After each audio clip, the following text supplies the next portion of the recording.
নারায়ণগঞ্জের সোনারগাঁও উপজেলার জয়রামপুর গ্রামে প্রায় 100 বছরের আদি বট বৃক্ষের নিচে শুরু হলো 3 দিন ব্যাপী শতবর্ষী বউ মেলা।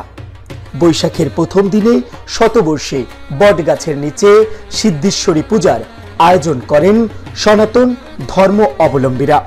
নারীরা দল বেঁধে করেন পূজা অর্চনা। এই পূজাকে কেন্দ্র করে মেলা হয়, যা স্থানীয়ভাবে বউ মেলা নামে পরিচিত। পুরুষরাও এই মেলায় যান, তবে সংখ্যায় কম। বটগাছকে কেন্দ্র করে এই পূজার প্রচলন ঘটে প্রায় 100 বছর আগে, যা বংশ পরম্পরায় অনুষ্ঠিত হয়ে আসছে। তবে শুরুর দিকে শুধু বাড়ির নববধূদের নিয়ে এই আয়োজন হলেও পরে তাতে ভিন্ন বয়সের নারীরাও অংশ নেন। শতবর্ষী এই বটগাছকে স্থানীয় সনাতন ধর্মের মানুষ সিদ্ধেশ্বরী দেবী বলে আখ্যায়িত করেন। এখানে বউমেলাতে আমরা প্রতি বছরই আসি।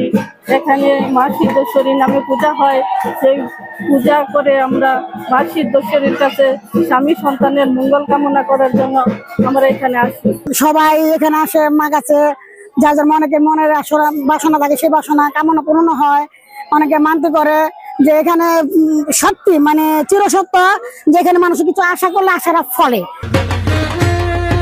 পূজার আয়োজক নীলোৎপল রায় বলেন, শুরুর দিকে এখানে পুরুষরা আসতো না। এই পূজা শুধুমাত্র নারীদের জন্য উন্মুক্ত ছিল। জামাইদের নিয়ন্ত্রণ করা হতো। তারা মেলায় আসতেন, তবে তারা পূজায় অংশ নিতেন না। তাই তখন থেকেই এই মেলা বউ মেলা নামে পরিচিতি পায়। 110 বছরের উপর হয় পূজাটা পরিচালিত হয়ে আসছে, চলছে। আর এটা পয়লা বৈশাখে হয়। এই পয়লা বৈশাখে পূজার ফলে 3 দিনের মেলা হয়। এই মেলাটার নাম বউ মেলা। এখানে শুধু বউ এবং মেয়েরাই, এলাকার বউ এবং মেয়েরাই মেলায় অংশগ্রহণ করবে। পরে বিদায়ী, এটার নাম বউ মেলা। বউ মেলাকে কেন্দ্র করে পুরো এলাকায় বইছে উৎসবের আমেজ, যা রূপ নিয়েছে সম্প্রীতির বন্ধনে। Mohammad Shafiqul Islam, Asian television, desk report.